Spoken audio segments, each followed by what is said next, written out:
Bonjour à tous. Là, on va, si vous voulez bien, commencer avec malheureusement un petit peu de retard puisque la session précédente nous a pris un peu le temps et donc les personnes qui sont un peu parties se échanger vont nous rejoindre.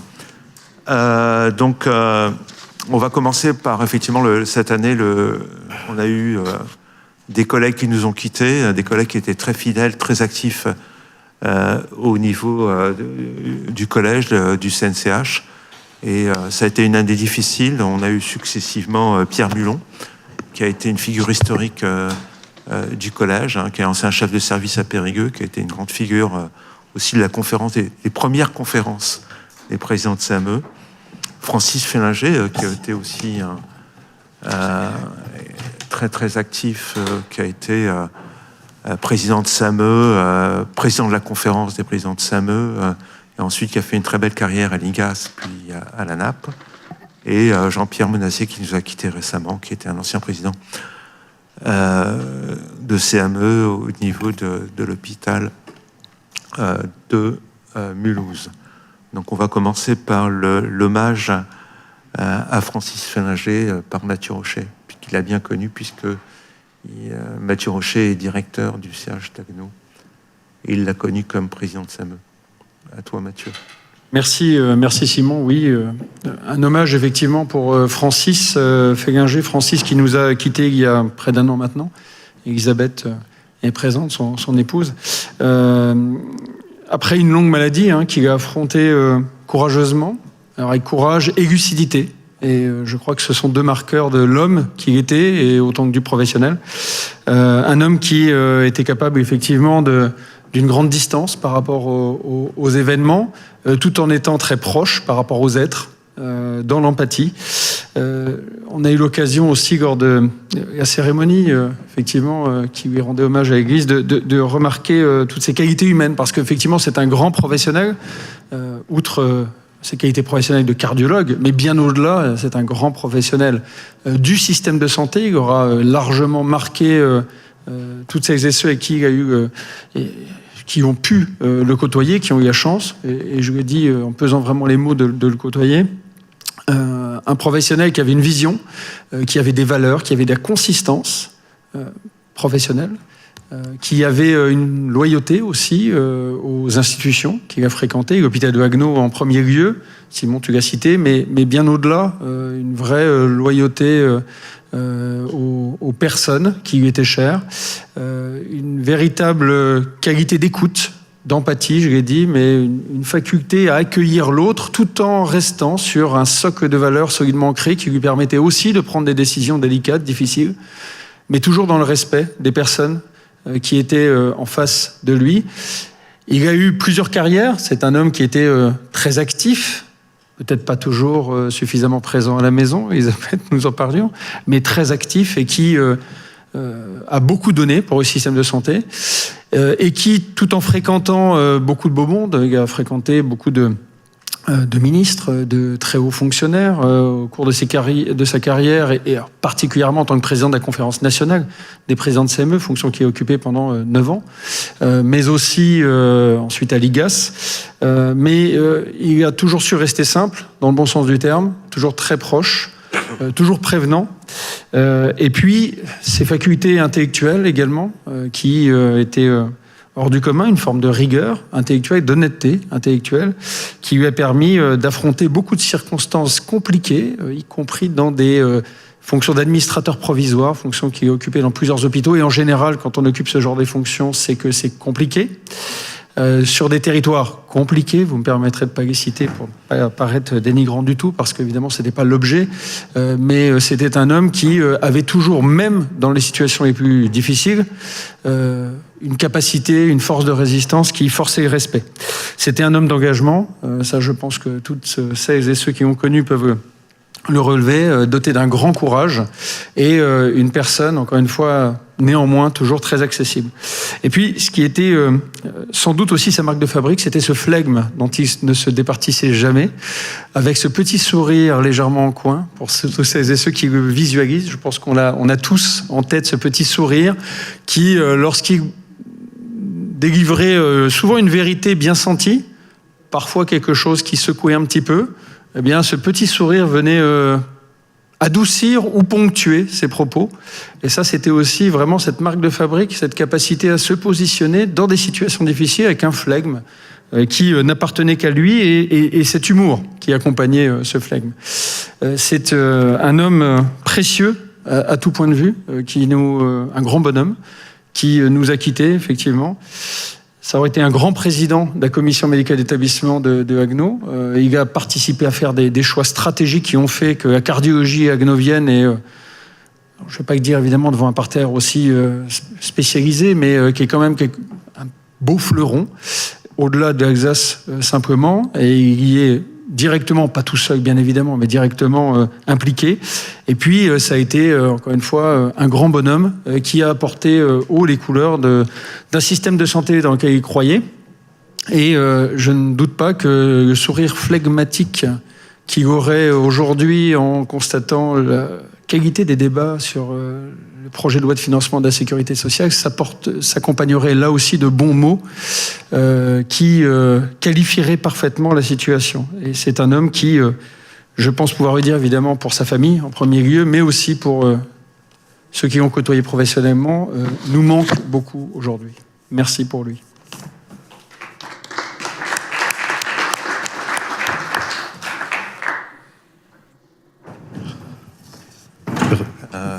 Merci à toi, Mathieu. Merci. Guy, L'hommage suivant, c'est celui de Pierre Mulon, qui sera...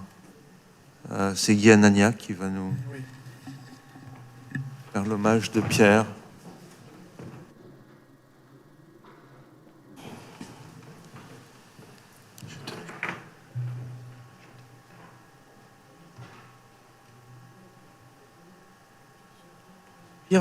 Pierre Mulon nous a quittés dans sa 100e année, le 3 août dernier.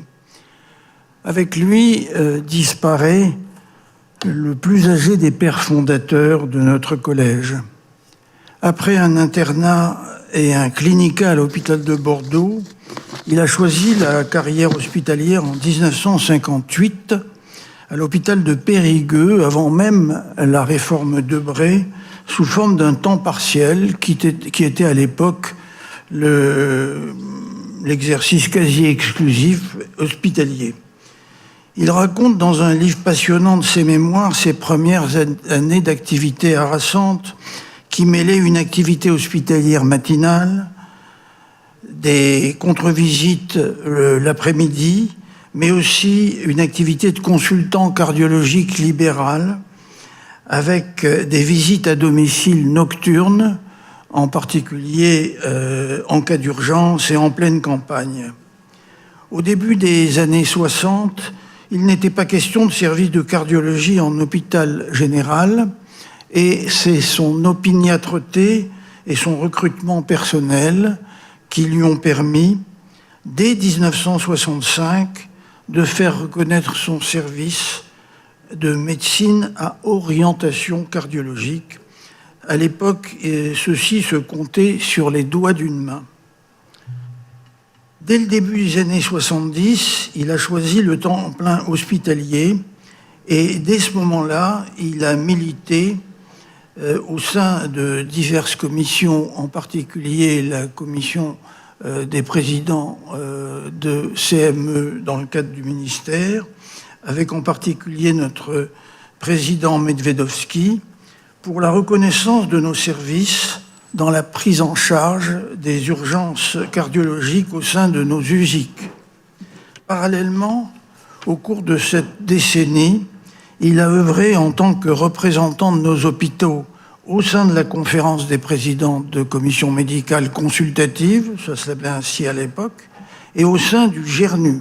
Le GERNU, que beaucoup d'entre vous ne doivent pas connaître, c'était un groupe d'études et de recherche dans les hôpitaux non universitaires qui agissaient pour la promotion de nos hôpitaux et de nos services.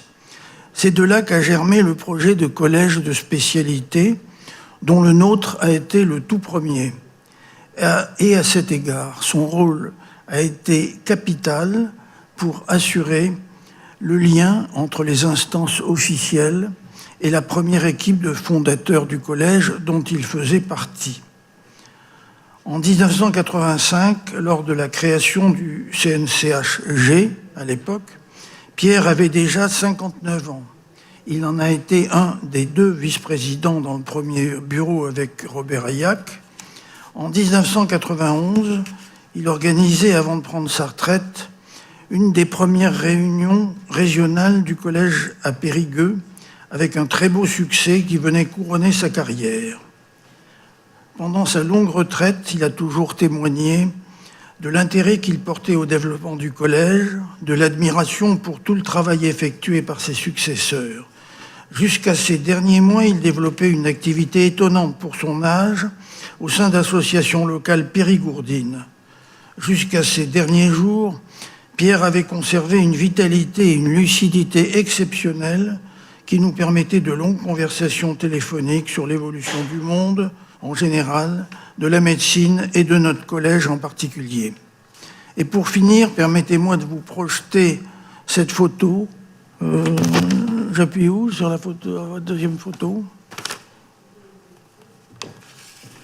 On va voir le deuxième cliché. Ah, merci. Voilà. Et permettez-moi de vous projeter cette photo de Pierre Mulon que sa famille m'a adressée.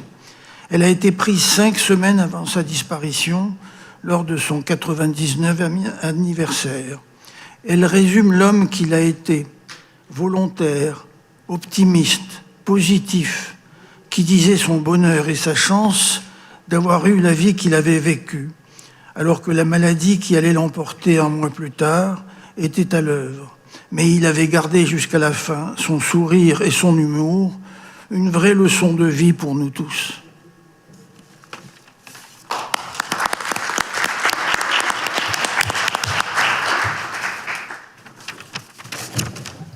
Le dernier hommage, c'est celui de Jean-Pierre Menassier qui sera fait par Michel. Il y a le diaporama, vous l'avez lancé. Non, mais normalement, il doit tourner tout seul. Bien, merci encore à Mathieu et à Guy pour ces 2 hommages. Alors, Jean-Pierre, lui, nous a quittés très récemment. Comme vous devez le savoir, il apparaît, le voilà. Quelques mots sur sa carrière longue et très chargée, c'est le moins qu'on puisse dire. Il a fait ses études médicales complètes au CHU de Limoges, mais il était d'origine alsacienne et il est revenu sur l'Alsace après il a fait chef de clinique et tout ce parcours, mais il est revenu en Alsace pour des raisons familiales et maritales. Et il a pris en main le service de cardiologie de la clinique Saint-Joseph de Colmar, qui, dans le contexte de l'époque, c'était un établissement PSPH. Et je rajouterai là-dessus, par rapport aux ESPIC d'aujourd'hui, pur jus. Après 14 ans, si j'ai bonne mémoire, ou à peu près, il a rejoint le CH de Mulhouse, où il a été chef de service aussi, et dans ces années, dans cet hôpital, il a aussi été PCME. Un peu plus tard, près de la retraite, il a quitté le CH Mulhouse et il a été à la fondation du diaconat, toujours à Mulhouse, où il a été responsable de la cardiologie interventionnelle dans cet établissement. Alors, par ailleurs, il a eu d'autres hautes fonctions, puisqu'il a été président alors GACI, pour ceux qui ne sont pas cardiologues, c'est le groupe d'hémodynamique de la Société française de cardio, et il a été évidemment aussi président de notre collège il y a fort longtemps. Et quand là, plus loin déjà dans la retraite, il est retourné à ses premiers amours dans la clinique dont je parlais avant, qui s'appelle maintenant autrement, Schweitzer, et où il a exercé toujours une activité de consultation jusqu'à, on peut dire, son décès. Par ailleurs, il faudra quand même rapporter qu'il a été décoré de la Légion d'honneur en 2011. Alors il a, comme tout le monde le sait aussi, il a fait de très nombreuses contributions scientifiques sur tous les plans, que ce soit en congrès, des livres, des articles. Le temps imparti ne me permettra pas de l'évoquer beaucoup. J'évoquerai juste un livre qui est sorti en 2016 et qui s'intitulait « Vie et mort du myocarde, de l'ischémie à la reperfusion ». Alors c'est un petit opuscule de 700 pages, quand même, et qui est vraiment une bible dans tout ce qui est le domaine de la coronaropathie, aussi bien de la phase aiguë que toutes les phases. C'est vraiment une bible. Et je rapporterai juste la dédicace qu'il a faite, parce je ne la connaissais pas où. J'avais le livre, mais je ne l'avais pas lu. La dédicace est à Christiane, son épouse, bien entendu, et à mes 3 enfants. Et puis il a mis entre guillemets en dessous, qui ont subi ma passion, fermez les guillemets. Je pense que c'était d'une remarquable clarté. Alors, quelques mots un peu personnels. J'ai fait ma thèse avec lui comme directeur de thèse, en 82, c'était pour les cardiologues qui sont dans la salle, sur une série de 17 thrombolies intracoronaires en phase aiguë d'infarctus. Il y avait 2 séries comme ça en France à l'époque. Aujourd'hui, évidemment, on ne parlera plus de ça. On a d'autres techniques, mais ça prouve que le temps est passé. Alors, à titre personnel, on ne s'est jamais quitté. J'ai été interne chez lui, puis j'ai grandi un petit peu dans la seniorisation, comme on appelle.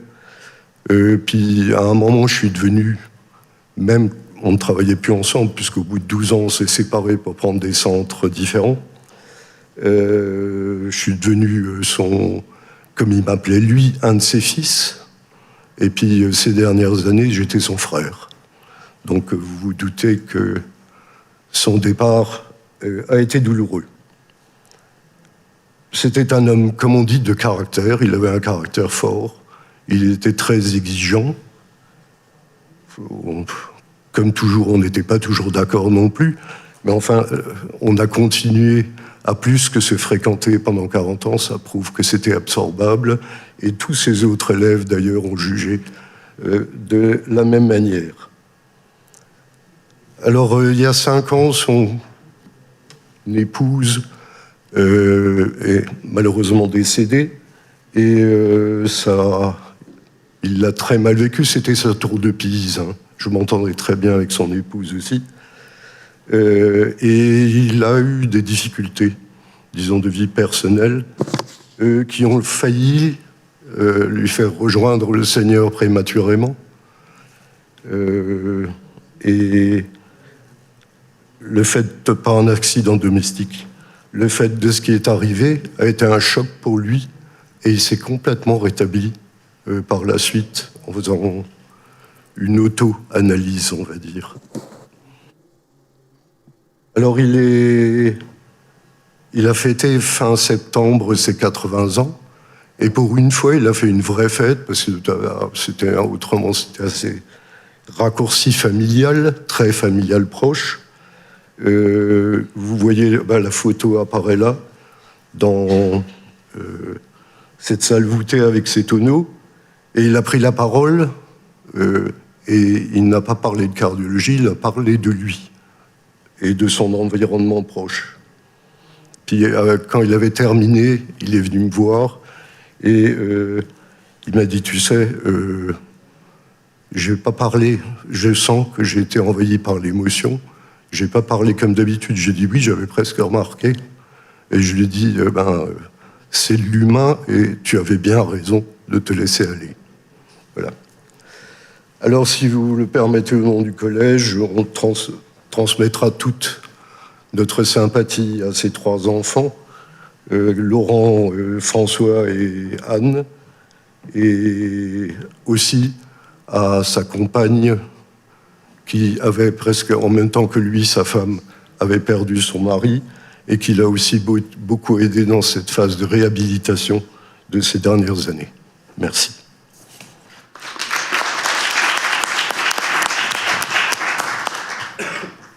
Si vous voulez le bien, maintenant on va se lever, on va faire une minute de silence en hommage à nos 3 collègues.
Bien, si vous voulez le bien, on dirait les Anglais disent the show must go on.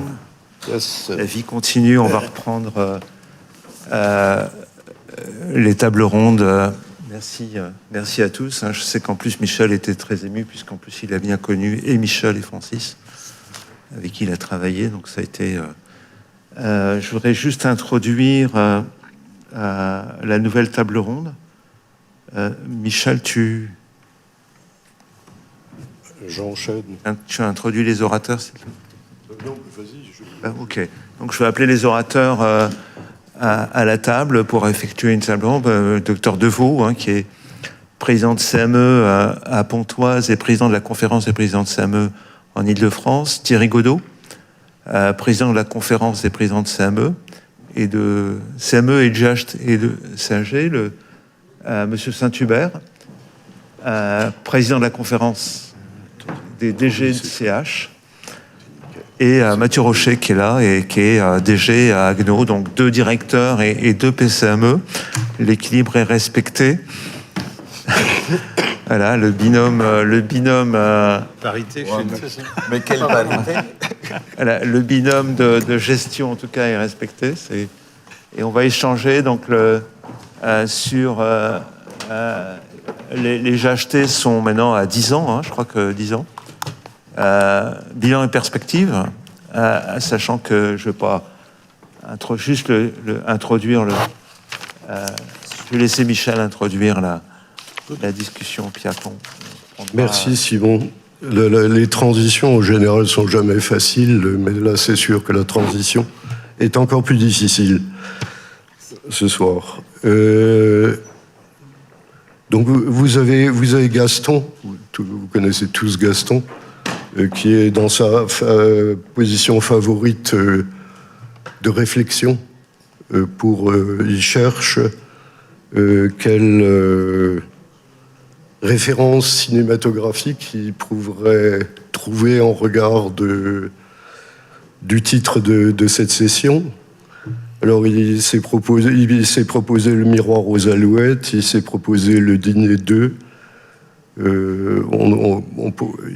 n'a pas eu encore le temps de penser La vérité si je mens. Mais pour en arriver à... J'ai 3 diapos et après je passerai la parole à Édouard plus savamment. C'est un travail qu'on a fait dans notre institution, je ne sais plus si c'était en 2020 ou 2019, sur l'annuaire des GHT de la FHF. Et Je crois que les choses n'ont pas beaucoup bougé. On va peut-être dire pour certains heureusement, pour d'autres malheureusement. Depuis, donc ça reste vrai. Et vous voyez la distribution en nombre total de lits et par bassin de population avec un nombre de lits et une population pas très élevée sur la gauche et puis de gros GHT avec une grosse population vers la droite et plus en détail. Là, vous avez les chiffres exacts. Hein. Donc, vous voyez, 80% des GHT sont de 500 à 1500 lits.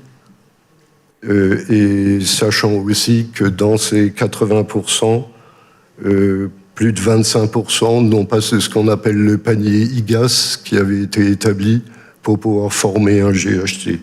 C'est pour alimenter la discussion ultérieure. Voilà. Et là, vous avez le nombre d'établissements par GHT. Alors, vous avez une médiane par GHT de 6 et une moyenne de 7. Et vous voyez que, par contre, du côté du faible nombre, on arrive à certains GHT avec 2 établissements, c'est-à-dire en général un CH et une EHPAD. Et ça va jusqu'à 19 établissements pour les plus gros. La même chose pour le bassin de population desservi, ça va au minimum de 76 000 à 2 millions, et je crois que 2 millions c'est PACA, avec une médiane de 370 000 usagers. Alors ça, c'était juste pour mettre sur la table que, en dehors des autres aspects, et notamment des aspects évolutifs qu'on aura peut-être le temps d'aborder, c'est une même loi qui est évolutive depuis 2016 pour des GHT de périmètre strictement et complètement différents. Ça ne peut que être un aspect problématique. Alors, je ne sais pas si tu vas confirmer, évoquer ça. À toi. Merci. On va laisser donc la parole au docteur Deveau qui va faire une présentation sur un travail qui a été fait par la conférence sur l'état actuel de... Si je ne me trompe pas, c'est un travail récent qui a été fait par la conférence et sur lequel tu as coordonné sur les bilans et perspectives des GHT. Donc la parole est au docteur Deveau. Marche.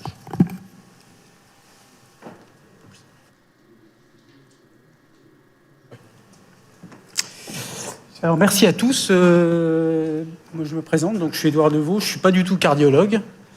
Je fais de la médecine interne et de l'infectiologie. Bon, c'est comme ça, mais ça fait 2 fois que la conférence des PCME me mandate pour faire un topo sur la vie des services. L'année dernière, c'était chez les diabétologues. Je suis ravi de venir chez les cardiologues. Excusez-nous pour la météo d'Île-de-France, mais bon, c'est comme ça. Ça va avec le paysage politique, c'est assez morose. Je vais essayer de rendre le paysage des GHT un petit peu plus attrayant pour votre dernière session de la journée. Alors, Michel m'a demandé, quand on s'est vu en visio, de faire un bilan et de retracer un petit peu les perspectives des GHT. Alors, je vais repartir en fait 1 an en arrière parce que quasi jour pour jour, c'était le 14 et 15 novembre, se tenait à l'initiative des différentes conférences les premières journées des assises de GHT. Il y a eu un certain nombre de conclusions ces journées-là. J'en ai repris quelques-unes pour vous faire un petit peu ce panorama. Alors d'abord, replacer un petit peu les GHT dans le contexte actuel. Le contexte, il est compliqué, c'est une décennie de transition. Et vous voyez que la première des transitions, c'est une transition démographique avec un vieillissement populationnel qui est vraiment conséquent et qui nous laisse présager d'avoir à peu près 10 millions d'octogénaires en 2050. 10 millions, c'est énorme. Quand on sait que chez les octogénaires, la proportion de maladies chroniques qui nous amène sur la deuxième transition est vraiment importante. Vous savez que 75% des gens de plus de 65 ans ont au moins une maladie chronique et 50% des gens de plus de 60 ans en ont 2. Donc ça fait beaucoup de gens à suivre, ça décuple un petit peu le temps médical nécessaire auprès des malades.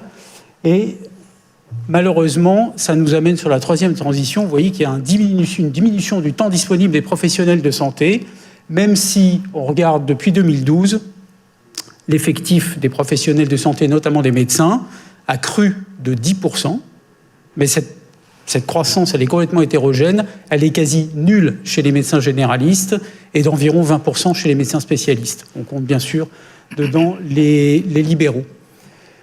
Néanmoins, vous savez que pour remplacer un médecin aujourd'hui qui s'en va, il en faut à peu près 2,3 dans les études, et que les professionnels n'ont plus envie d'exercer exactement comme avant. Ils cherchent à avoir une qualité de vie différente qui se traduit dans leur comportement par moins de temps travaillé. Voilà. Bon, on ne peut pas leur en vouloir, de toute façon c'est une évolution sociétale à laquelle il faut faire face. Et donc, globalement, ça diminue le temps de professionnels de santé auprès des malades. Et en plus, on assiste à une fragmentation des acteurs de santé, ce qui fait que chacun, mine de rien, a quand même tendance à travailler dans son propre environnement plus qu'en communauté de santé. Alors, le projet initial des GHT, on va revenir en 2016, effectivement, comme le disait Michel. C'est plus l'idée de la réforme de soins est plus, finalement, presque clinique qu'administrative. Il faut la comprendre comme partant d'un constat, un constat qui fait qu'en France, on a parfois 2 établissements à 15 km de distance, et pour autant, les patients, quand ils ont affaire à une histoire de santé, n'ont pas forcément le même accès, pour autant qu'ils soient à côté d'un établissement ou pas très loin d'un autre, n'ont pas forcément le même accès aux soins dans les mêmes délais et pas forcément avec la même qualité de soins. Donc l'idée de base, c'est quand même de rétablir un petit peu ce principe d'égalité d'accès qui fait que, où qu'on soit dans un territoire de santé, on puisse avoir accès, dans un délai raisonnable, à des professionnels de santé qui vont à peu près faire la même chose, en tout cas de la même manière. Ça nous amène aussi sur la notion de gradation des soins. La gradation des soins qui est important parce que dans un hôpital, on ne peut pas forcément tout faire, particulièrement dans les centres hospitaliers généraux. Il faut bien répartir un petit peu les activités. Tout ce qui est des gros plateaux techniques lourds ne peuvent pas être appliqués tous les 15 km. Et donc, il a bien fallu, à un moment, proposer des mutualisations, c'est-à-dire mettre en commun des plateaux techniques pour des patients, faire en sorte qu'on ait des consultations avancées qui permettent à un patient dans un territoire de voir un chirurgien en consultation qui sera éventuellement opéré sur un autre site. En faisant des mutualisations, on dégage des marges, et en dégageant des marges, on peut améliorer en fait les projets médicaux auprès des malades. Et tout ça, ça débouche sur la conception d'une chose qui est importante et qui va être très structurante pour un territoire de santé, c'est la construction d'un projet médico-soignant partagé. Alors un projet médico-soignant partagé, vous voyez que en fait, ça a plus été vécu à la conception comme un espèce de cadre administratif très théorique qui ne sert à rien, mais globalement, c'est quand même la façon de réfléchir dans un territoire sur l'offre de soins. C'est ça qui la structure, c'est dedans qu'on définit la vision clinique territoriale, qu'on écrit les filières, les protocoles, qu'on harmonise un petit peu tout ça, qu'on propose des niveaux de recours, qu'on gradue cette fameuse offre, qu'on cadre les équipes.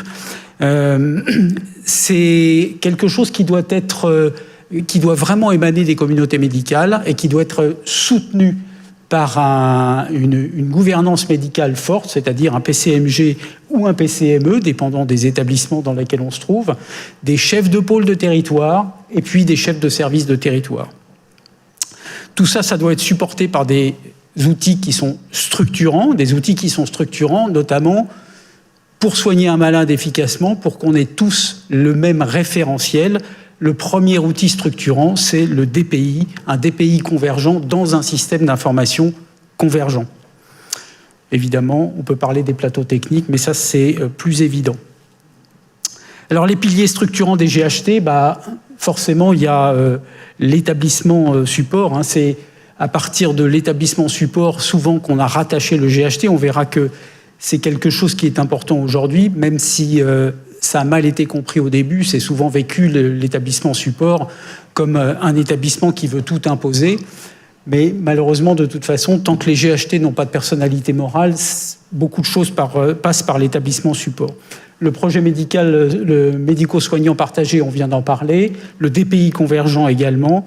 Et puis, ces fonctions support mutualisées, ces fonctions support qui permettent vraiment d'avoir justement des dépenses réfléchies à une échelle d'un territoire de santé et qui permettent, comme on l'a dit tout à l'heure, de dégager des marges éventuellement pour des objectifs cliniques. Alors, il y a une limite conceptuelle, même deux, forte à la construction des GHT, c'est que lorsque la chose a été pensée, en fait, ça a plus été pensé comme une coopération un peu contraignante, un peu obligatoire. Mais on a oublié quelque chose, c'est d'associer le GHT à une personnalité morale, parce que sans personnalité morale, pas de budget, pas d'investissement spécifique, pas de contrat territorial. Quand on n'a pas d'entité juridique spécifique, on ne peut pas passer de contrat avec une CPTS, un organisme privé, quel qu'il soit. Donc c'est assez compliqué. Bref, ça fait un territoire sans institution, qui ne peut pas recruter à l'échelle territoriale. Donc les recrutements vont passer souvent par l'établissement support. Et puis, ça provoque quelque chose qui est embêtant, c'est cette dispersion du principe décisionnel entre les établissements. Et on sait bien que quand le principe décisionnel s'éparpille, il y a une perte d'efficience. Et puis, il y a une dernière chose, c'est la lourdeur de la gouvernance. Donc, la lourdeur de la gouvernance qui fait que, de par les professionnels, la chose est mal ressentie, on ne sait pas très bien qui décide quoi, pourquoi, comment, et donc c'est un peu difficile. Donc on a l'impression qu'on a voulu fabriquer un territoire, mais qu'en fait, un territoire de santé, mais qu'on ne lui a pas donné les outils nécessaires à son fonctionnement. En tout cas, ça fait un petit peu réforme inachevée et qu'il faut parfaire. Lors de ces journées, il y a un bilan qui a été dressé. Effectivement, on était à 8 ans l'année dernière, on sera à 10 ans l'année prochaine de la construction des premiers GHT, et on voit que le paysage est très hétérogène. Michel l'a rappelé en introduction, on a une hétérogénéité des périmètres avec des GHT qui sont constitués entre 2 à 20 établissements, parfois même plus. Vous voyez qu'il y a 136 GHT, donc on a quand même de quoi avoir une représentativité de ce qu'on a fait. Ça couvre des bassins de population qui sont fondamentalement différents, de 100 000 habitants jusqu'à 2,5 millions, effectivement, dans la région PACA. Des budgets qui sont aussi disparates que les populations qu'ils desservent. Et puis, des gouvernances très diverses. On voit vraiment, il y a de tout dans ces gouvernances. Et puis, des maturités cliniques et des densités médicales qui sont complètement variables. Et puis, il y a une difficulté structurelle, mais ça qui est potentiellement propre à la France, c'est cette prolifération de territoires. Des territoires, on en a partout. C'est très à la mode comme concept. Donc vous avez des territoires qui sont des territoires de GHT, des territoires qui sont des territoires d'ARS, des territoires de CPTS. J'imagine que quand on est cardiologue, on doit pouvoir administrativement appartenir à un GHT, discuter avec une CPTS et pas l'autre, dans des territoires qui ne se recouvrent pas. Et puis pour peu qu'on soit intéressé par le développement de sa spécialité, on fait partie d'une filière dans une ARS qui elle-même n'a pas la même frontière. Bref, on a un territoire avec des frontières complètement floues, et donc personne ne s'y retrouve, avec des risques de concurrence, des risques de superposition, donc d'inefficience, de redondance. Comme on le disait tout à l'heure, c'est une lisibilité professionnelle assez floue, et donc on peut observer aussi une espèce d'absence d'autorité territoriale clairement identifiée, donc ça fait une altération du principe décisionnel. Pour autant, malgré toutes ces critiques, il y a quand même des réussites. Les réussites, il faut faut les mettre en avant parce que si on veut avancer dans la conception du GHT, il va falloir s'appuyer dessus. Il y a des mutualisations qui sont réelles. On a réussi quand même, dans certains endroits, à faire converger des systèmes d'information et avoir une vraie efficience de l'outil. Beaucoup de filières se sont structurées. Alors, je vous ai mis un QR code là. Si vous flashez le QR code, il fonctionne.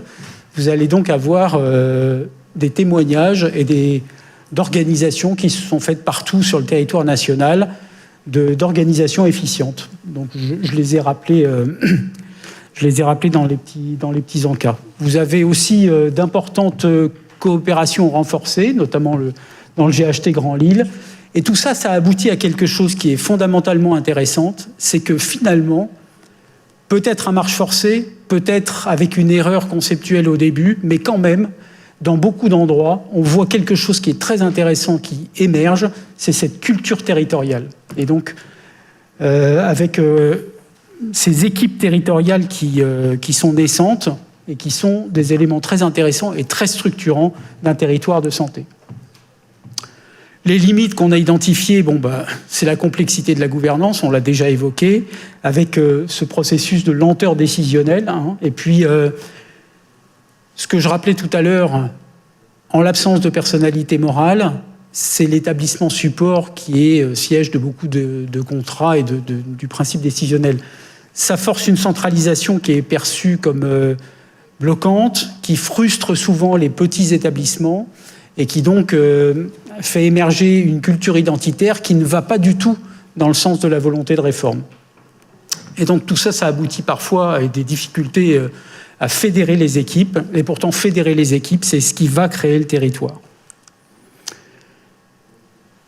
Pour ces journées, il y a eu une enquête intéressante. Le vécu des professionnels, est-ce que le GHT fonctionne finalement? Alors, vous voyez qu'il y a eu 139 réponses. Des directeurs de soins, des PCME et des PCMG ont été interrogés. Bon, c'est eux qui ont le plus répondu. Donc, je vous ai mis à peu près les grands axes des réponses et vous voyez que 42% des professionnels vont juger le périmètre non pertinent. C'est quand même important. 54% ont bien remarqué que le cadre juridique était largement insuffisant.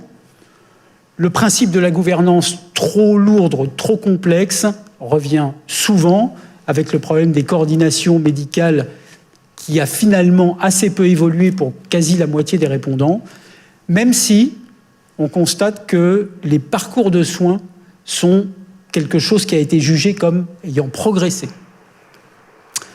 Et pour autant, 67% des PCMG, donc les 2/3, jugent qu'eux n'ont pas les moyens de leur politique territoriale.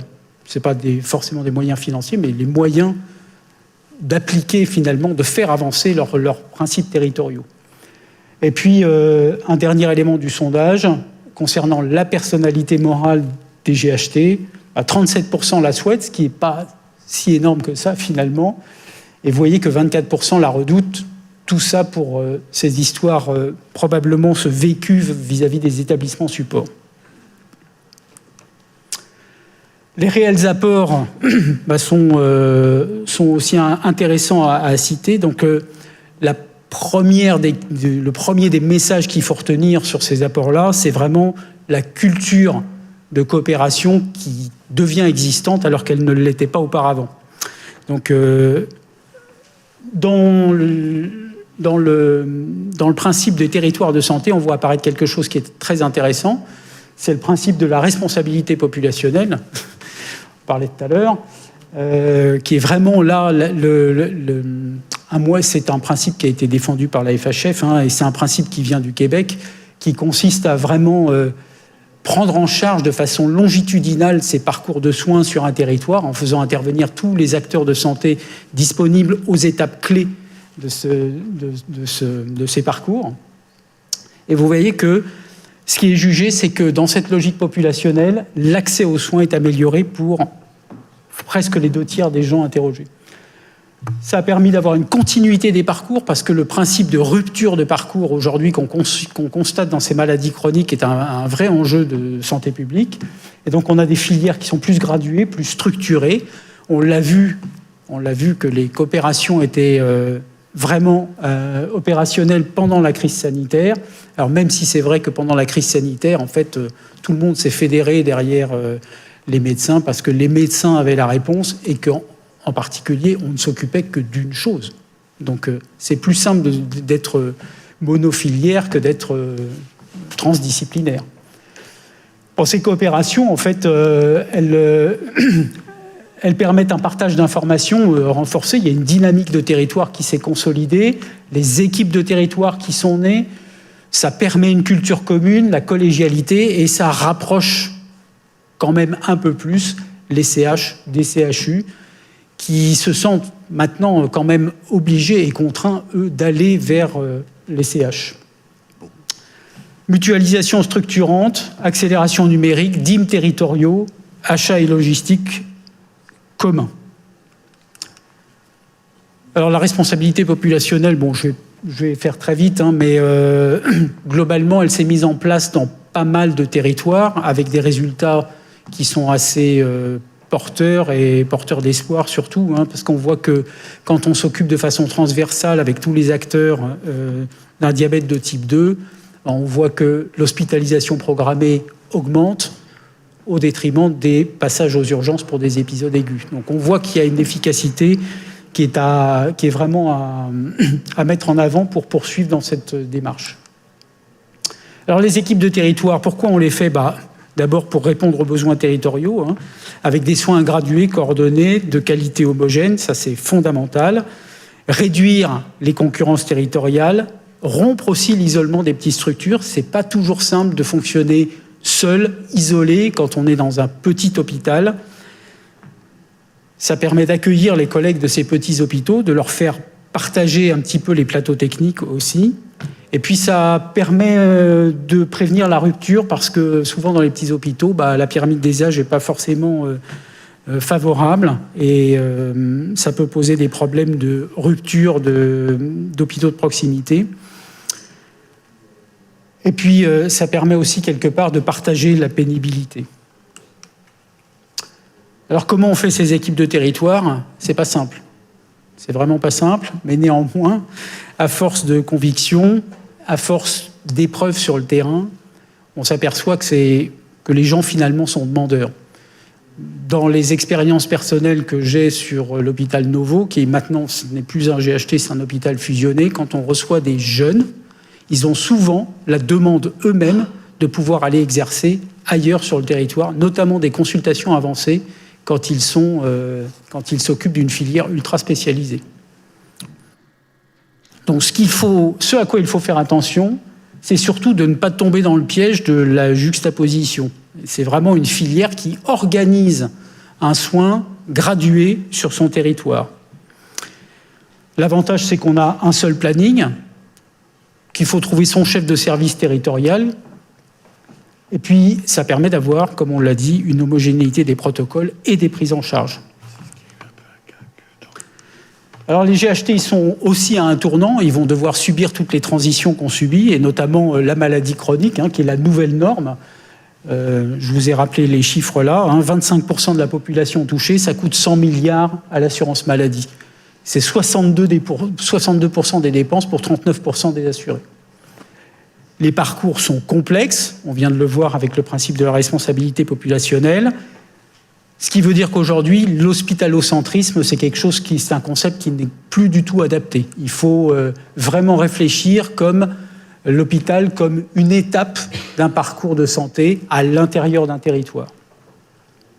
En cela, le GHT a sa forme de pertinence. Après, la transition démographique, on en a parlé tout à l'heure, baisse du temps de médecins disponibles, la pyramide des âges, féminisation de la profession, beaucoup de mobilité. Quand on interroge l'URPS, on s'aperçoit que la région Île-de-France, par exemple, c'est la région la plus désertée de France. 26% des diplômés d'Île-de-France s'en vont. Ils s'en vont où ? Ils s'en vont dans les départements bord de mer ou les 2 départements de haute montagne. Donc on sent bien qu'il y a une relation au temps personnel qui s'accroît. Les transitions démographiques, ça permet aussi, ça impose le rapprochement CHU-CHG avec le sujet de l'universitarisation des territoires. Tout ça dans le principe de l'upgrade qualitatif du soin rendu. Et puis donc les équipes territoriales avec toute cette télémédecine et ces astreintes partagées dont on vient de parler. La transition écologique, aujourd'hui, l'écologie, c'est plus une option. Quand vous interrogez vos jeunes collègues, pour eux, venir à vélo, un soin responsable, moins de médicaments, tout ça, ça leur parle. L'avenir de leur planète est une des causes d'éco-anxiété majeure. C'est une des causes qui fait qu'on se replie sur soi et qu'on a tendance à retourner vers son lieu de naissance. Donc c'est un nouveau pilier de la gouvernance territoriale. Le GHT a une responsabilité écologique. La santé en France, c'est 8 à 10% des émissions de gaz à effet de serre. Et dans ces journées, dans ces assises de GHT de l'année dernière, il y avait un anesthésiste qui racontait un petit peu la façon dont il a vécu en fait ce traumatisme de la transition climatique, parce qu'il se baladait tout le temps sur le même glacier. Et puis, d'année en année, il allait se balader sur son glacier. Et un jour, il a regardé ses photos. Il a fait le panel des photos. Il s'est aperçu que la glace avait disparu, en fait. S'était réduite de 30%. Il a eu un choc. Le lendemain, il est retourné dans sa réa. De 4 chariots d'urgence, il en a viré 3. Il a mis tout le monde au pas. Il a fait de grandes modifications qui sont pas forcément dans les dogmes de l'HAS, mais néanmoins, lui, c'était dans son nouveau dogme de transition écologique. Les tournants scientifiques et technologiques, ils sont importants. La recherche doit se faire à l'échelle du territoire. Pourquoi ? Parce que la première chose, c'est que ça garantit un accès universel et équitable aux innovations, non pas aux médecins, mais aux usagers surtout. Et ça permet la diffusion de l'excellence universitaire au plus près du citoyen usager. L'universitarisation des CHG, c'est aussi une clé d'attractivité. Ça permet d'améliorer la qualité de prise en charge. Et il y a plusieurs modèles fédératifs que vous pourrez lire en flashant le QR code. Par contre, ça a des défis majeurs. C'est forcément, il y a des sujets de financement, des sujets de maturité, et puis les synergies d'enseignement et de recherche qui ne sont pas toujours évidentes.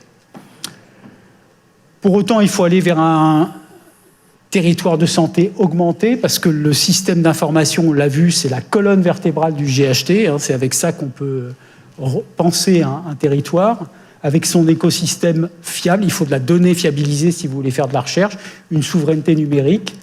Il faut des plateformes territoriales, faire de la télémédecine. Et puis tout ça, ça se fait dans une sécurité éthique, une sécurité et une éthique indispensables au fonctionnement. Donc pour demain, les GHT, il y a 3 scénarios possibles.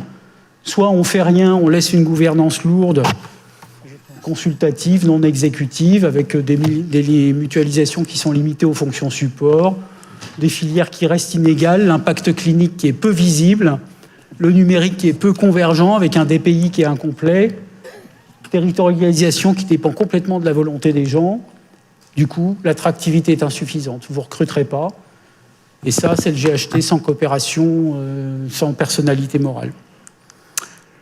Après, vous pouvez avoir un territoire un peu plus organisé, avec une gouvernance plus exécutive, un budget propre, une capacité d'investissement et d'un recrutement territorial. Vous faites des équipes avec un bon leadership médical, vous coordonnez la prise en charge populationnelle, votre numérique est convergent.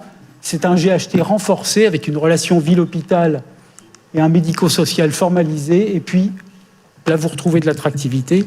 Le scénario 3, c'est un petit peu ce que nous, on a fait à Novo. C'est un hôpital de territoire.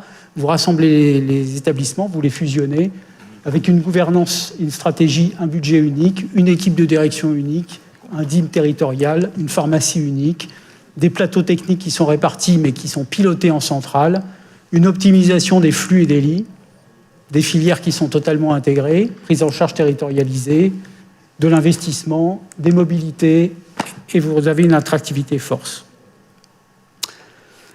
Bon, les clés de la réussite, c'est simple.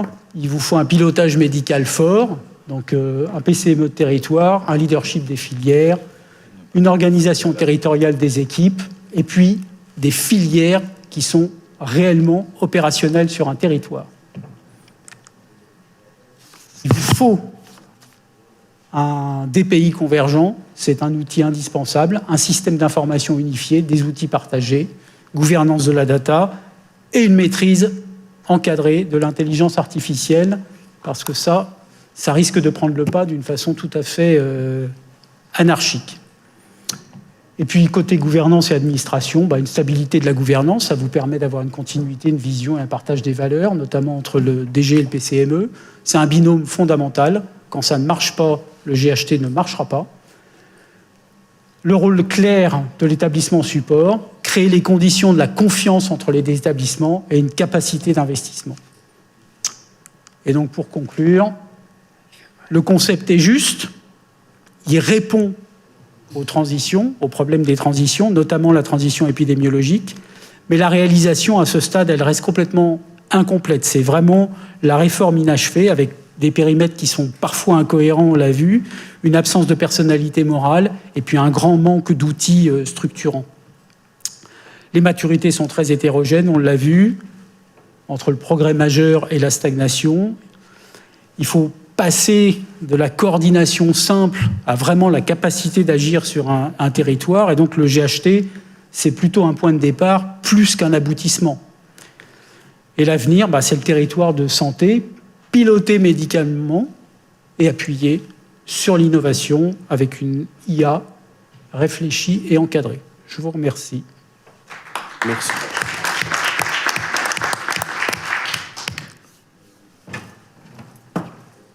Voilà. Donc sur cette présentation dense, la parole est à la table ronde, notamment à Francis Saint-Hubert, président de la conférence des... Comment ? Ah non, mettez-vous ici sur la table, on va faire une table ronde. Non. Je n'ai pas de diaporama. Voilà. Non, là-bas, c'est pour les diaporamas, si vous avez un diaporama. Donc voilà.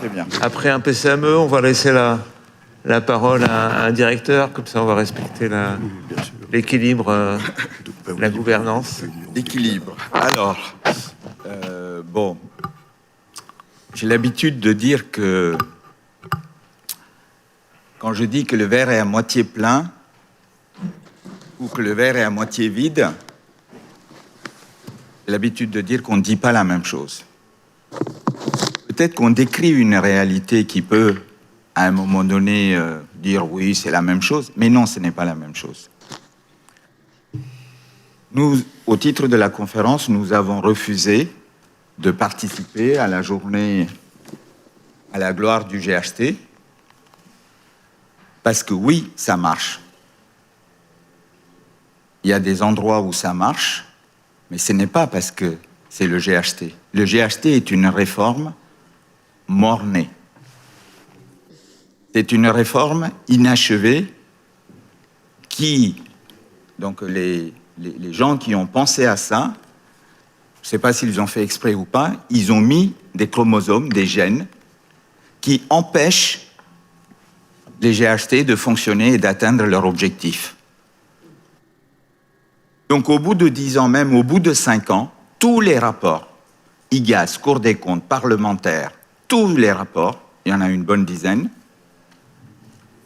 ont identifié les difficultés que les GHT vont avoir pour atteindre les objectifs qu'on lui a assignés. Je pense que ceux qui ont été promoteurs de GHT ont fait une erreur dans leur raisonnement. Vous savez, le type d'erreur que l'on fait, un cheval bon marché est rare, ce qui est rare est cher, un cheval bon marché est cher.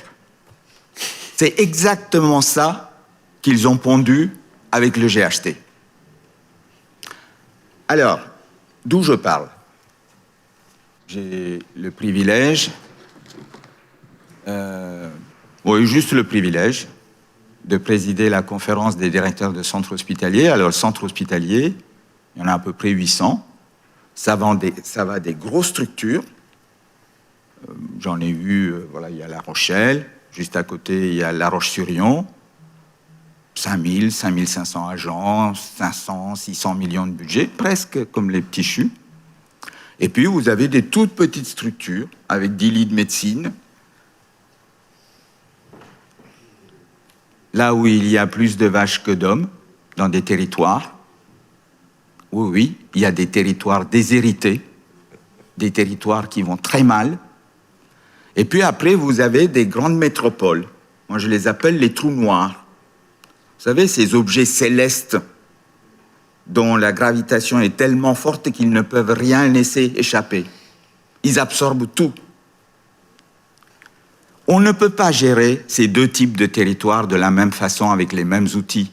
Les promoteurs de l'époque de GHT, ils ont vendu « Oh, on va vous donner une super boîte à outils. »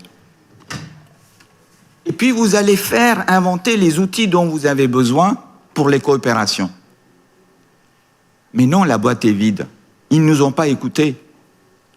Ils ne nous ont pas écoutés à l'époque. Il fallait faire la réforme très vite parce que l'idée qui les a plantés, c'était quoi? Ils pensaient que la coopération, les CHT, les communautés hospitalières de territoire, qui n'avaient pas de caractère obligatoire, n'avançaient pas assez vite. Donc ils ont dit, il faut les rendre obligatoires.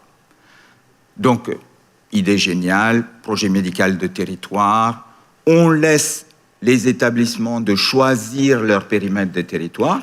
Ça, c'est faux, parce que les ARS ont subi la pression, soit des CHU ou des grosses structures ou des principaux élus, et on a eu une logique de bac à sable, plus c'est gros, mieux c'est. Mais néanmoins, on aboutit, donc le rapport dit clairement, 136 GHT aujourd'hui. Le plus petit, c'est 100 000 habitants. 100 000 habitants. Bon, à mon avis, ça doit être la Meuse ou la Creuse. Et puis, le plus gros, donc 2 établissements GHT. Et puis, vous avez des GHT à plus de 2 millions d'habitants avec 20 établissements. Mais cette grande diversité de GHT, finalement, aujourd'hui, est régie par des GHT monolithiques. Tous les GHT doivent fonctionner de la même façon. Et on a fait le minimum, pour ne fâcher avec personne. Mais néanmoins, contraindre les gens à coopérer. Simplement, le problème, c'est que la coopération des êtres humains, vous connaissez tous la théorie des prisonniers, la coopération ne se fait pas à marche forcée. La coopération, il doit y avoir une adhésion. J'étais en Vendée, j'avais une direction commune de tous les établissements de Vendée, à part la psychiatrie. 13 établissements, La Roche-sur-Yon, Place Forte, j'avais les Sables d'Olonne, Fontenay-le-Comte, voilà. Plein d'établissements. La Roche-sur-Yon allait bien, mais tous les autres établissements allaient mal, parce qu'on avait du mal à recruter. Et c'est très compliqué d'obliger un praticien des disciplines d'aller travailler ailleurs. Pourquoi? Parce qu'il y a 10 ans, 15 ans, il y avait des équipes. Il y a des médecins qui sont partis en se fâchant avec l'équipe qui est là. Et ils sont à Fontenay-le-Comte ou à Sables-d'Olonne. Vous pouvez faire des prières pour les faire coopérer. Non, ça ne va pas marcher. C'est extrêmement compliqué. Tout cela pour dire que le GHT, aujourd'hui qui doit évoluer, nous, notre conférence, nous ne disons pas que nous ne voulons pas de GHT. Mais l'histoire du GHT temps 2, voilà, les évolutions possibles, non, non. Le GHT doit changer de nature. Le GHT doit être génétiquement modifié. Donc nous ne sommes pas contre le GHT, mais on doit faire en sorte de ne pas poursuivre les erreurs qui ont été commises. Il faut que les établissements aujourd'hui, voilà, on connaît les périmètres, il y a des périmètres, tout le monde est d'accord pour dire que ça ne va pas marcher. Tous les rapports soulignent que les périmètres doivent être revus. Dès qu'on aborde ce sujet, que les périmètres, ah non, c'est pas possible. Ah non, mais on va pas mettre le doigt là-dedans. C'est le raisonnement. Ah ben non, on ne va pas mettre le doigt là-dedans parce que tout le monde va se poser. Ben non, mais si on veut que ça marche, il faut respecter le principe d'adhésion. Je prends l'exemple que j'ai connu, Fontenay-le-Comte, qui se trouve pas très loin de Niort, pour des tas de raisons. Ils ne veulent pas coopérer avec La Roche-sur-Yon. Ils veulent travailler avec Niort. Niort est d'accord. Pourquoi on ne réviserait pas le périmètre? Premièrement. Deuxièmement, la personnalité morale. Alors tout le monde est d'accord pour dire qu'il faut une personnalité morale, en tout cas tous les rapports, mais quand même, il y en a qui disent oui, mais attendez, mais comment on va faire? Parce qu'aujourd'hui, c'est quand même relativement simple de réfléchir à un établissement support, les établissements périphériques. Déjà, en termes de rhétorique, il y a des messages que l'on donne. OK.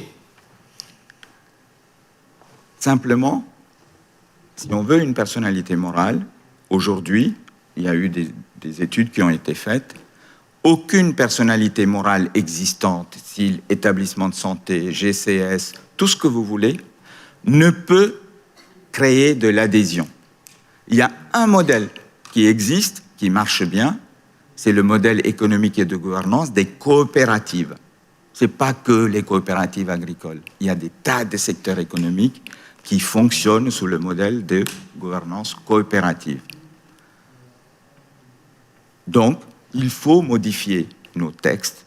Donc, il faut une personnalité morale sui generis, parce que les établissements, quand ils doivent travailler ensemble, eh bien, il faut qu'il y ait de l'adhésion. Ça veut dire que ce n'est pas un qui décide, parce qu'il est établissement support, en cherchant des alias. Il faut qu'il y ait une gouvernance qui permet de s'appuyer sur 3 valeurs que nous disons. Égalité. Oui, égalité. Un établissement, une voix. Mais après, on peut faire des majorités qualifiées, tout ça. Mais déjà, reconnaître à la base qu'un établissement, c'est une voix. Solidarité. Solidarité, ça veut dire que le grand frère, il a des devoirs par rapport à des petits frères. Ça, c'est la solidarité. Troisième, la durabilité. Ça veut dire qu'on ne réfléchit pas uniquement pour 1 an, 2 ans. Qu'est-ce que nous devons faire pour le territoire pour les 3 années à venir ou les 5 années à venir? Égalité, solidarité, durabilité, une gouvernance qui ne permettrait pas de mettre en valeur de mettre en œuvre ces 3 valeurs ne peut pas tenir. Ceux qui prônent l'intégration, mais évidemment, c'est un modèle. Mais on n'a pas besoin de GHT aujourd'hui. Ça existe déjà. Premier niveau d'intégration, les directions communes. Si l'ARS décide, si les élus sont d'accord, on le fait. Il suffit d'appeler le CNG en disant on ne publie pas le poste, vous faites une direction commune. Donc on n'a pas besoin de GHT pour faire des directions communes. Et le niveau intégratif ultime qui est souhaité, ce sont les fusions. Et d'ailleurs, ça a été évoqué. Donc on peut le faire. Donc si le GHT, je m'arrête là, si le GHT doit évoluer, il faut vraiment se dire que d'abord, 2 unijambistes ne feront jamais un coureur de fond ni de 100 mètres. Donc quand il y a des établissements qui sont en difficulté, ce n'est pas en mutualisant les misères qu'on va arriver à en sortir. Donc ça, c'est vraiment fondamental d'accepter cela. Et les 3 valeurs que je viens d'indiquer. Donc si nous ne respectons pas l'évolution des GHT et nous n'intégrons pas ces évolutions-là, dans 10 ans, on se verra et on aura fait des beaux rapports pour expliquer pourquoi ça ne marche pas. J'ai dit. Merci. Ce qu'on va faire, si vous êtes d'accord, merci de cet exposé très clair et très synthétique, avec déjà un constat sur ce qui va, ce qui ne va pas, et une ébauche de propositions, comment les choses vont évoluer. On va, si vous êtes d'accord, laisser parler les 2 autres orateurs, et puis après on fera des échanges avec la salle. Donc Thierry, la parole est à toi. Merci, oui, j'allais proposer qu'on échange assez rapidement avec la salle, parce que beaucoup de choses ont déjà été dites, et ce serait bien d'avoir le retour sur un peu l'appréhension que vous avez des GHT, parce que malgré tout, nos enquêtes aussi, alors on n'en a pas fait récemment, montrent que C'est pas obligatoirement quelque chose encore très approprié par le terrain, les GHT. Oui, quand il y a des équipes de territoire, mais quand il y en a pas, c'est pas sûr. Voilà. Le problème des GHT, alors c'est toujours pareil, voilà, bouteille à moitié pleine, à moitié vide, c'est qu'on aura autant de belles histoires que de mauvaises histoires, donc c'est difficile parfois de faire le tri de tout ça. Mais t'en as un peu parlé, il y a un péché originel, avant tout, je pense, sur les périmètres. Normalement, le texte de loi, il disait que c'était les acteurs qui devaient un peu choisir leur périmètre. Ceux qui avaient quelque part envie de travailler ensemble, alors les GHT étaient obligatoires, donc il y a des endroits où personne n'ayant envie de travailler ensemble, évidemment, il fallait des périmètres, mais c'est aussi ce qui a poussé les périmètres un peu aberrants. Alors il y a des raisons politiques, des raisons administratives, mais il y a aussi des fois des raisons locales, c'est aussi parce que les gens n'arrivaient pas à s'entendre qu'on a fait des périmètres aberrants. Et puis des fois, il y a eu en effet le politique. Et c'est vrai que toutes les enquêtes qu'on a démontrées, qu'on a portées, montrent que quand les périmètres sont pas adaptés, ça marche pas bien. Et quand les périmètres sont adaptés, ça marche plutôt bien. Et alors périmètre adapté, c'est en effet cette notion quand même un peu de gradation des soins. Alors tous les territoires, c'est pas possible, mais quand il y a entre guillemets un gros, des moyens, des petits, que ça correspond à des filières de soins déjà un peu naturelles, des filières de consommation de soins de la population qui va consulter dans des territoires naturels. Tous les géographes vous diront que les territoires administratifs n'ont jamais déplacé les populations. C'est-à-dire quand la population d'une ville a l'habitude, quand l'offre de soins ne correspond pas dans cette ville, à aller dans un endroit A, vous pouvez faire un GHT où l'établissement support et l'établissement B, ça ne modifie pas les populations. Donc ça, déjà, il y a ce sujet-là. Nous, on a toujours pensé qu'environ, il y avait au moins 20% des périmètres qui étaient complètement inadaptés. Voilà. Il y a la place, je dirais à un moment, hein, il y a la place du CHU dans le périmètre qui pose un souci, surtout que la plupart des GHT avec les CHU sont souvent plus gros que les autres. Et je pense qu'on a confondu un peu tout ce qui tourne autour de l'universitarisation, l'organisation de la subdivision avec les GHT. Le GHT, c'est une histoire de H. C'est une histoire hospitalière. C'est pas obligatoirement une histoire universitaire. Le U, c'est autre chose. J'ai envie de dire par rapport au GHT. C'est l'universitarisation des territoires, c'est la recherche, mais c'est pas le sujet. Et clairement, les GHT, quand on a des établissements un peu équivalents, qui ont des activités équivalentes, c'est difficile de les faire coopérer. Par contre, quand en effet, il y a l'établissement, anciennement, l'établissement de recours, les établissements de proximité, là, ça marche mieux. Alors, là aussi, le péché originel aussi, c'est qu'avant tout, le GHT était un outil médical, un outil de projet médical, et c'est pas obligatoirement, pour plein de raisons, ce qui a été mis en avant. Alors, on pourrait parler très longtemps de tout ça. Moi, je pense que... Alors, vous êtes cardiologue, hein, au niveau de la cardiologie. C'est en effet, je pense que la priorité, si on veut que ça avance, c'est d'essayer de réfléchir sur comment l'offre de soins de cardiologie peut être réfléchie dans votre territoire de façon graduée, de façon complémentaire, de façon organisée, en ayant quand même, et ça je pense que c'est le vrai levier, moi je peux y parler sous l'angle médical, même si je pourrais parler de plein de choses, en parlant quand même de la capacité à construire une équipe de territoire. Une équipe de territoire, avant tout, c'est une équipe qui collectivement va organiser l'offre de soins sur plusieurs établissements. Pas obligatoirement seulement qu'avec des postes partagés, évidemment avec des postes partagés, mais qui peut avoir différentes formes d'organisation et comment, ensemble, on essaye d'organiser ce soin. Donc, obligatoirement, ça induit une forme de gradation. Parce que organiser une équipe de territoire, quand on fait la même chose, toutes les expériences de GHT montrent que ça marche pas bien. Et ça, faut réfléchir à ça. Il y a plusieurs éléments. Donc ça veut dire organiser toute l'offre de soins, y compris l'offre, le cas échéant, d'hospitalisation complète, réfléchir aussi à la permanence des soins, parce que malgré tout, il y a un défi de la démographie médicale, il y a un défi de l'attractivité, et là, des fois, il y a un peu aussi le conflit générationnel. Vous avez des jeunes qui veulent plus faire autant d'astreintes ou de garde que les anciens, qui veulent, et ils ont été formés pour ça, et c'est pour ça qu'on les recrute, exercer leur spécialité, et clairement...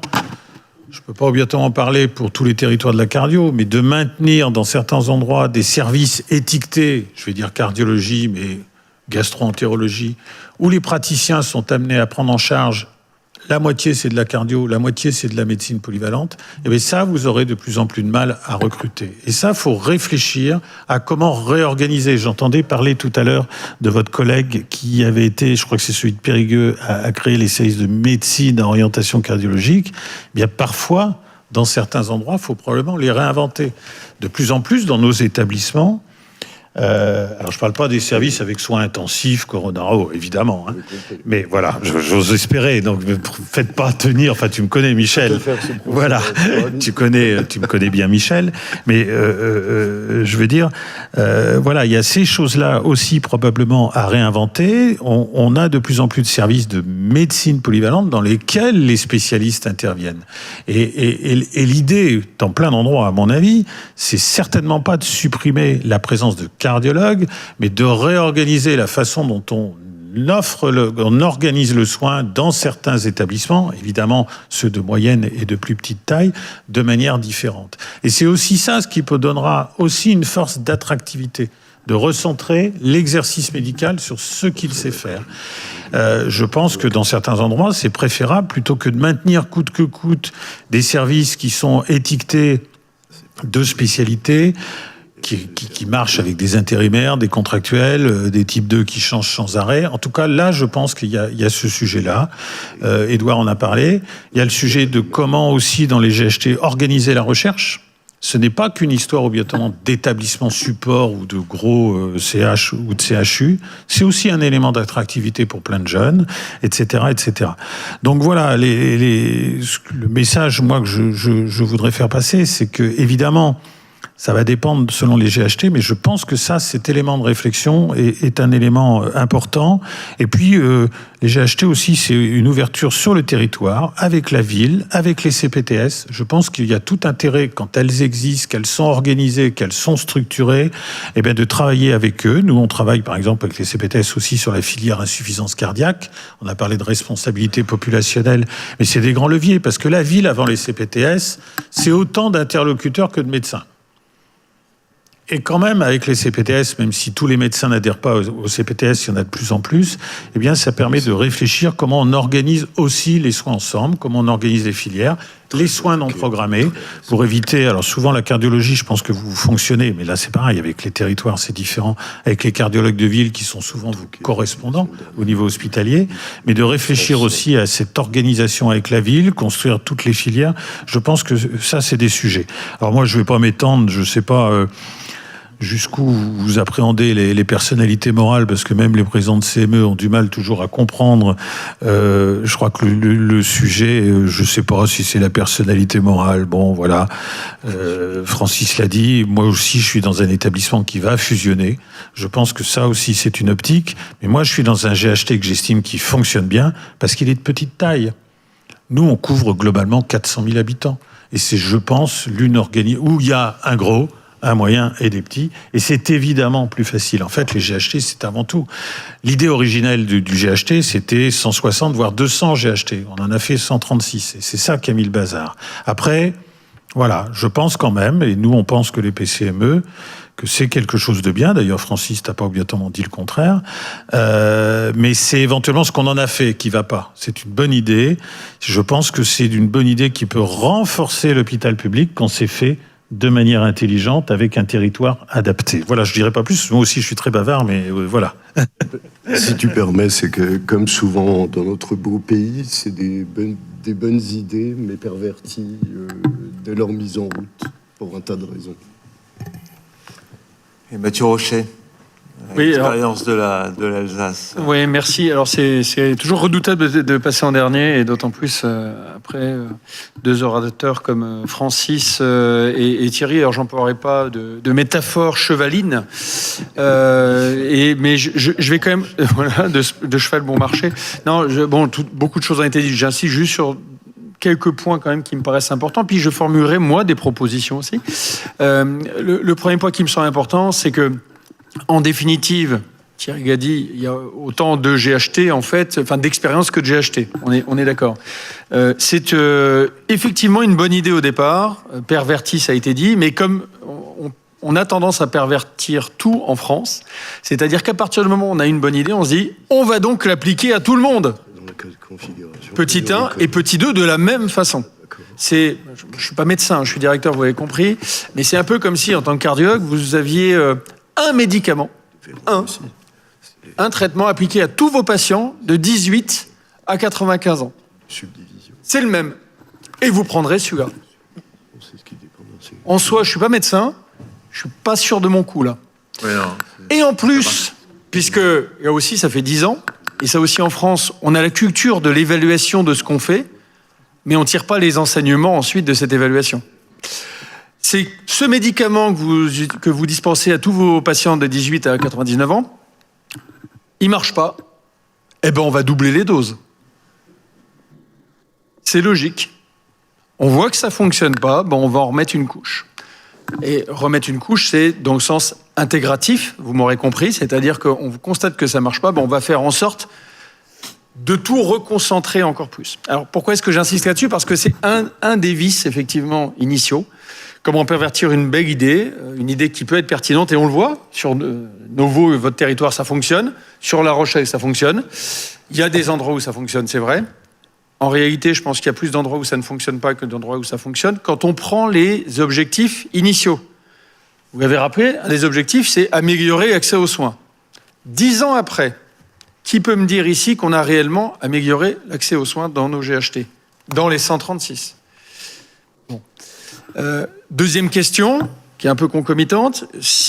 Est-ce que vous avez envie, parce qu'il y a des médecins, des infirmiers, des présidents de CME, est-ce que vous avez envie d'avoir plus de processus administratifs ?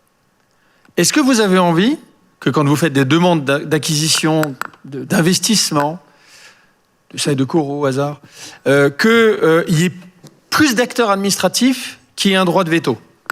Est-ce que vous avez envie que quand on a décidé d'acheter cet équipement, on double le temps de traitement de cette demande par des processus marchés ? Vous en avez envie ou pas ? Oh, vraiment ? Eh ben en fait, c'est ce qu'on a fait que j'ai acheté. Et en fait, presque. En fait, c'est ce qu'on a fait avec le fonctionnement GHT. Donc, au total, 10 ans après, 10 ans, c'est long, hein. Les CHT, et communautés hospitalières de territoire, elles avaient même pas 5 ans qu'on disait ça marche pas, il faut faire autre chose. Là, ça fait 10 ans. Encore une fois, ça peut marcher, mais ça ne marchera. Et je vais être positif cette fois. Qu'à mon avis, une triple condition. La première, encore une fois, il ne faut pas supprimer le principe du GHT. Par contre, il faut lui redonner de la liberté. En France, normalement, le mariage forcé il est interdit. Le GHT, effectivement, c'est un mariage forcé. Or, on sait qu'un mariage forcé qui ne tient pas compte, par ailleurs, des réalités d'établissement, des réalités de territoire, ça a été évoqué par Francis, ça ne peut pas fonctionner. C'est pas parce qu'on vous contraint qu'on va susciter du désir. C'est rarement vrai. Ça veut dire qu'il faut revenir à cette notion de désir. Comment est-ce qu'on donne envie à des équipes de travailler ensemble ? Et c'est certainement pas en rajoutant de la complexité administrative.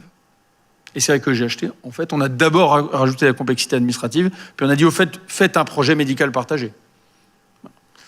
Quand on analyse les projets médicaux partagés, je pense que pour le GHT en tout cas dans lequel je suis, si je vais voir 50 chefs de service des établissements membres et que je leur demande de me citer 3 actions importantes du projet médical partagé, si j'arrive à 3 sur les 50 au total, je pense que ce sera déjà pas mal. Donc il faut repartir sur du désir, sur la volonté de travailler ensemble.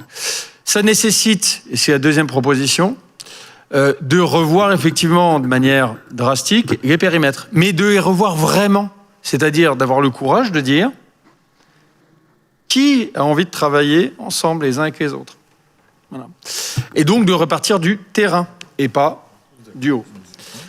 Et puis la troisième solution, alors c'est vrai qu'on est presque tous d'accord, et peut-être qu'on sera aussi d'accord là-dessus, il faut enlever les CHU des GHT. Pourquoi ? C'est compliqué. Mais pourquoi ? Parce que, en réalité, les CHU, ils ont une responsabilité qui est bien au-delà, et je ne parle même pas que du côté universitaire. Ils ont un rôle de référence. de super recours sur le territoire. Je pense que La Rochelle, il ne prend pas en charge 100% des patients de son territoire. Il doit bien avoir quelques patients qu'il envoie dans un CHU.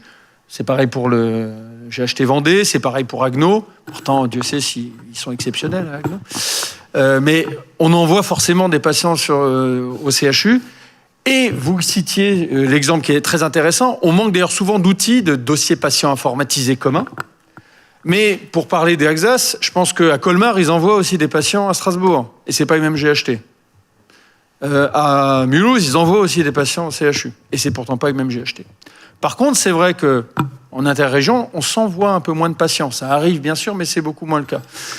Si on veut, à mon sens, que les GHT trouvent vraiment leur point d'équilibre, leur bon fonctionnement, je pense qu'il faut, et c'est pas punitif, au contraire, c'est resacraliser le rôle des CHU. Il faut que les CHU soient à leur bonne place, à leur juste place. Et leur juste place, c'est effectivement d'avoir un rôle à l'échelle d'une subdivision, à l'échelle d'un recours régional. Et donc, il faut qu'il ne soit pas dans un GHT, qu'il soit hors GHT, mais qu'il soit en articulation avec tous les GHT. Ce qui évitera aussi les phénomènes de concurrence, les phénomènes de « je ne peux pas t'aider puisque j'aide déjà mes établissements du GHT ». Ça, je pense que ça clarifiera beaucoup de choses. Et puis, dernier point quand même, puisqu'on parlait du découpage, moi j'y crois beaucoup, c'est réfléchir à la notion de masse critique. De masse critique. Moi, dans le management, je suis convaincu qu'il y a une notion de masse critique. Un directeur, c'est pénible, c'est chiant, mais si vous le voyez jamais, c'est pas forcément terrible non plus. On a des GHT aujourd'hui, et c'est pareil pour un président de CME, ça peut des fois être pénible aussi. On a des GHT qui sont d'une telle masse, d'une telle taille, qui trop étreint à l'embrasse, qu'on ne peut pas piloter des structures de cette taille-là. Et en fait, la masse critique dans la gouvernance, c'est quand on est à portée d'engueulade, qu'on est à portée de voix pour se parler et pour essayer justement de susciter le désir du travail ensemble.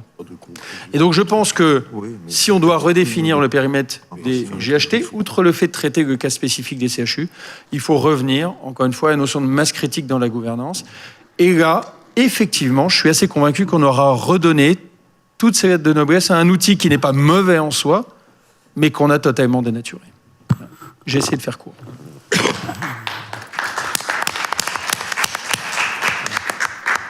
Il nous reste juste 5 minutes, parce que là, en plus pour des raisons de logistique avec la salle, on doit quitter à 20h pile. On va laisser la parole aux acteurs du terrain et il y a quelques présidents de SAME dans la salle. Régis, si tu peux nous donner l'expertise ou ton point de vue sur Saint-Brieuc et son GHT. Donc, on se connaît pour certains. En fait, je suis cardiologue interventionnel à Saint-Brieuc. J'ai été PCMG pendant 5 ans, élu 1 mois avant la crise Covid, et PCME depuis 1 an sur l'établissement support. Et je ne suis plus PCMG. C'est un choix de territoire que le PCMG ne soit pas PCME l'établissement de support, pour des raisons de santé mentale, je pense, en grande partie. Mon précédent PCME, PCMG en avait essuyé les frais. Il y a un acteur dont vous ne parlez pas, je trouve que ce serait quand même intéressant d'en parler, dans la cacophonie qu'on peut connaître au sein des GHT, un acteur qui, je trouve, parfois, volontairement ou involontairement d'ailleurs, ou par abstinence, fait souvent le cocu le GHT avec les établissements partis du GHT. Je reviens sur le consentement et ce que vous avez dit. Et qui met un peu le bazar quand même au sein de nos GHT, c'est quand même les agences régionales de santé. Donc, il y a un moment, on rediscute de leur intérêt. Moi, je dis juste une chose, si ça ne sert à rien, si elles sont là pour mettre de l'eau dans le gaz, autant les supprimer. Je ne suis pas convaincu, je pense que ça dépend aussi des directeurs d'ARS. En Bretagne, on en a changé, ce qui est une bonne chose, après 2 ans. Mais franchement, moi, j'ai écrit un PMSP avec des consignes un peu claires, dictées par un des GARS. Quand je rends le PMSP, on me le retoque en me disant non, mais là, c'est trop restructurant, là. Donc on me l'a retoqué pendant 6 mois.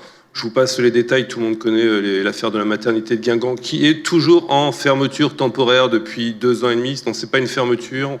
C'est une suspension temporaire depuis 2 ans et demi.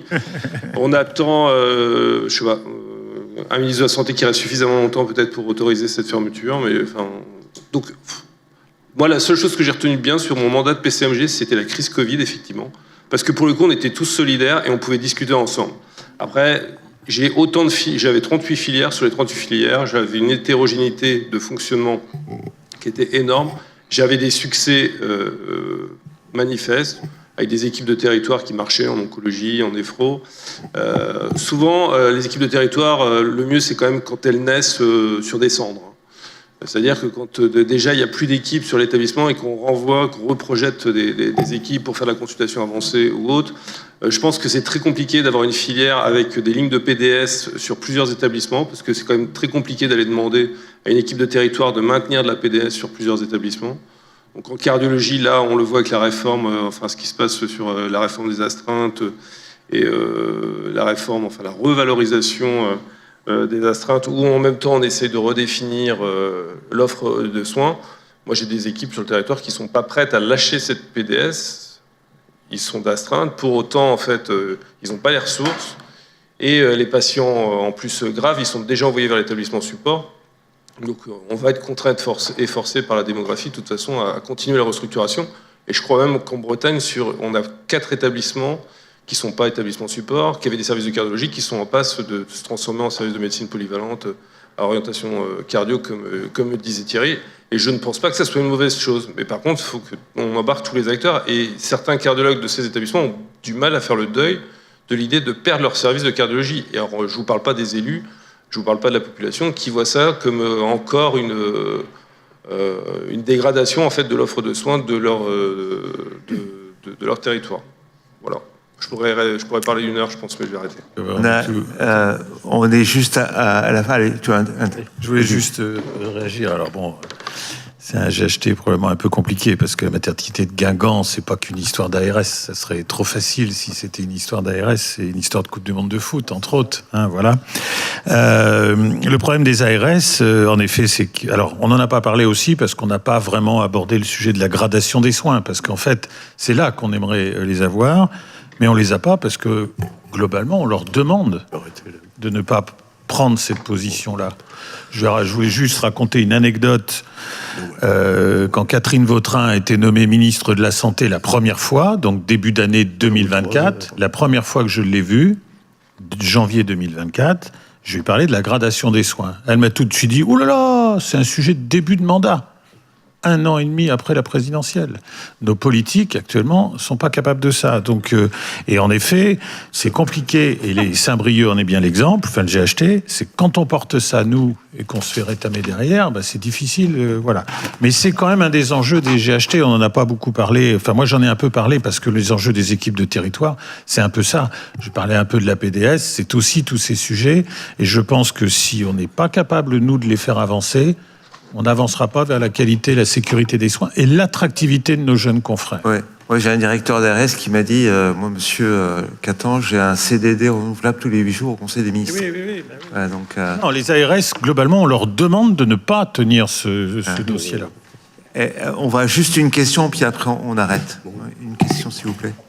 Merci. Je suis chef de service, chef de pôle vasculaire à Rodez. Là où je rejoins le collègue. Est-ce que tu peux présenter ton GHT aussi GHT du Rouergue, Nord-Aveyron. L'Aveyron, c'est un territoire. De quoi grand. il est composé Il est composé de 6 hôpitaux. L'hôpital support, c'est Rodez, relativement grand. Moyen, Villefranche de Rouergue, et puis des petits, de Casseville et des plus petits, dont on a même des EHPAD, comme vous l'avez présenté tout à l'heure. Là où je rejoins, les filières se construisent mieux quand il n'y a plus rien dans le reste du territoire. La présence, là où aussi je voulais souligner le rôle du CHU dans les GHT, s'il est membre, et même quand il n'est pas membre, il veut influencer, le rôle des politiques, excusez-moi du terme, souvent démagogique, souvent pas pertinent. Souvent, on veut garder la maternité, on veut garder le service de cardiologie qui n'est plus un service de cardiologie, on veut garder l'astreinte qu'on ne peut pas garder. Et le caractère et l'aspect concurrentiel entre des structures qui n'ont rien en commun en termes de taille et en termes de rôle sanitaire territorial. Et là-dessus, je pense qu'il faut travailler je dirais, éducation des politiques pour expliquer. On ne peut pas tout garder dans tout le territoire. Et il y a un critère aussi des GHT, au-delà de la population, c'est la superficie. Et ça s'applique vraiment chez nous, dans l'Aveyron. On a eu une problématique, un GHT fait avec l'Aveyron Sud, orienté vers le CHU de Montpellier. Et dans les faits, Millau et Saint-Afrique, qui sont du Sud-Aveyron, travaillent avec Rodez. Je pense que là aussi, il y a le rôle du département, de la régulation, qu'il faut intégrer dans l'analyse de tout ça. Merci. Ok. Bon, on va peut-être, à moins qu'il y ait une question dernière minute, mais courte, mais on va donc conclure. Merci à tous nos orateurs d'avoir fait ces réflexions. Je ne suis pas certain que, compte tenu de la situation actuelle, il y ait des décisions majeures qui puissent intervenir. On verra peut-être. Un projet de rénovation qui sont complètement gelés. Hein. Voilà, on est dans une situation de gel. Je ne sais pas combien de temps j'aurai après. 27 au minimum. Voilà. Donc rendez-vous en 2028 pour refaire le bilan peut-être de ce qu'il y a à faire. En tout cas, merci encore et bravo.